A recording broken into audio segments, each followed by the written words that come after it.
Umesh murder case में सूत्रों से खबर है अतीक के भाई अशरफ के साले कर सकते हैं सरेंडर। सद्दाम और अल्लाह गद्दी कर सकते हैं सरेंडर। दोनों ने कोर्ट में लगाई सरेंडर अर्जी। सूत्र इस बात की जानकारी देने दोनों पर चैनपुर और बारादरी में दर्ज है मुकदमे। अवैध मुलाकात केस में दोनों हैं नामजद आरोपी। दोनों ने कोर्ट में सरेंडर अर्जी लगाई है, ये यहां पर जानकारी निकलकर सामने आ रही है। चैनपुर और बारादरी में मुकदमे दर्ज हैं। उमेश मर्डर केस में सूत्रों के हवाले से बड़ी जानकारी सामने आई है। बरेली जिला कारागार बंद माफिया अतीक के भाई अशरफ से अवैध मुलाकात मामले में जो आरोपी वांछित थे, उन्होंने कोर्ट में सरेंडर एप्लीकेशन दिया है। आपको बता दें, सद्दाम और लल्ला गद्दी दोनों ने कोर्ट में सरेंडर एप्लीकेशन दिया है और अब किसी भी वक्त दोनों ही आरोपी कोर्ट में सरेंडर कर सकते हैं। खबर सूत्रों के हवाले से पता चली है कि जिस तरीके से कोर्ट में सरेंडर एप्लीकेशन दिया, उसके बाद पुलिस से कोर्ट ने जवाब मांगा है कि ये दोनों ही आरोपी कितने मुकदमों में वांछित हैं, जबकि बरेली के थाना बिथरी चैनपुर में इनके खिलाफ मामला दर्ज है और अन्य थानों में भी मुकदमे दर्ज है। हालांकि पिछले लंबे समय से बरेली पुलिस इनकी गिरफ्तारी के लिए प्रयास कर रही है और लगातार पुलिस टीम दबिश दे रही थी, लेकिन जिस तरीके से इन्होंने कोर्ट में सरेंडर एप्लीकेशन दिया है, उसके बाद पुलिस को पता चला कि कोर्ट में सरेंडर एप्लीकेशन आया। अब दोनों ही आरोपी किसी भी वक्त कोर्ट में सरेंडर कर सकते हैं। कैमरामैन आंसू के साथ प्रशांत कुमार, न्यूज़ 18, बरेली। उमेश पाल शूटआउट कांड में बिरयानी कनेक्शन सामने आने के बाद से ही ईट ऑन बिरयानी शॉप बंद है।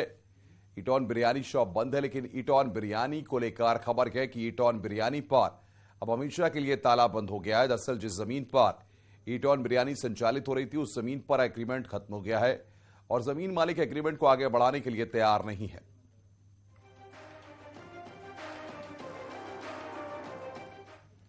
उमेश पाल शूटआउट कांड में बिरयानी कनेक्शन सामने आया था।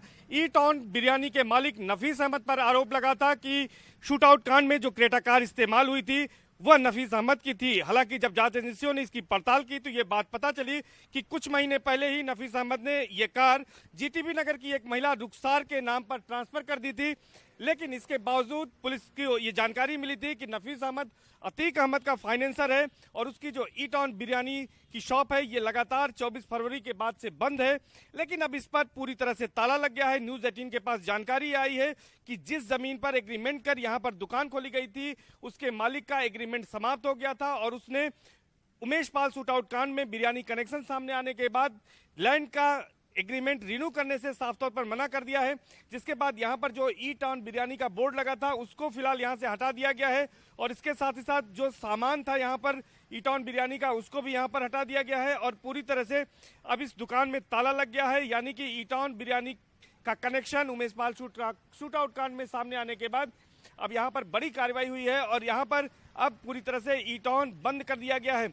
ईट ऑन के बारे में आपको बताएं कि ये काफी सुर्खियों में सीए एनआरसी के दौरान रहा था। हालांकि उस समय ये शॉप सिविल लाइन इलाके में चलती थी और वहां पर यह आरोप लगा था कि मंसूर पार्क में जो महिलाएं सीए और एनआरसी को लेकर धरना दे रही थी, उन्हें यहां से बिरयानी सप्लाई की जाती थी और इसी के आरोप में वहां पर अवैध रूप से जो दुकान चल रही थी उस पर बुलडोजर भी चलाया गया था। इसके साथ साथ अतीक अहमद का कनेक्शन इसके साथ यह भी है कि अतीक अहमद ने नवाब यूसुफ रोड पर करीब 500 वर्ग मीटर एक जमीन कब्जा की थी, जिस पर कारखाना बनाया था और ईट ऑन बिरयानी का कारखाना वहीं से चलता था।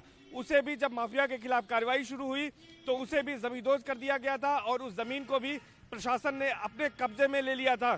तो यानी ईट ऑन बिरयानी के मालिक नफीस अहमद का बाहुबली पूर्व सांसद अतीक अहमद से करीबी रिश्ता है। इसके साथ ही साथ अतीक अहमद के छोटे भाई अशरफ का नफीस अहमद सहपाठी भी बताया जा रहा है। लेकिन इस पूरे मामले के सामने आने के बाद अब ईट ऑन बिरयानी पर पूरी तरह से ताला बंद हो गया है। यानी कि लाखों रुपए की प्रतिदिन होने वाली कमाई अब बंद हो गई है। नफीस अहमद पर फिलहाल पुलिस की टीमों ने निगाह रखी हुई है और तमाम जानकारियां उससे पुलिस की टीमों ने हासिल किया है। हालांकि उसकी अभी गिरफ्तारी नहीं दिखाई गई है, लेकिन माना यह जा रहा है कि ईट ऑन बिरयानी के मालिक की जो क्रेटा कार थी, जो रुखसार नाम की महिला के हाथ उसने बेची थी, उसकी भी तलाश सरगर्मी से पुलिस कर रही है और इस मामले में और भी कई राज अभी खुलासे होने बाकी हैं। कैमरा पर्सन संजीव मिश्रा के साथ सर्वेश दुबे, न्यूज़ 18, प्रयागराज। बुलंदशहर में घर के बाहर सो रहे दंपति पर बदमाशों ने अचानक हमला कर दिया। इस हमले में महिला की मौत हो गई, जबकि शख्स की हालत गंभीर बनी हुई है। घटना थाना शिकारपुर कोतवाली क्षेत्र की है, जहां बदमाशों ने हमला किया। सूचना पर पहुंची पुलिस मामले की जांच पड़ताल में लगी है। पूछताछ में पता चला है कि पैसों के लेन देन को लेकर ही घटना को अंजाम दिया गया है।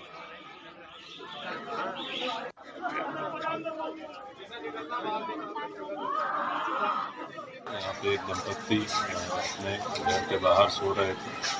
बताया गया है कि वो फेरी का काम किया करते थे। किसी अज्ञात व्यक्ति द्वारा उनके सर पर किसी ऑब्जेक्ट से प्रहार किया गया, जिसमें कि जो वाइफ थी उनकी मृत्यु हो गई है और पति गंभीर रूप से घायल है। रुक रहे हैं यहां पर एक ब्रेक के लिए। ब्रेक के बाद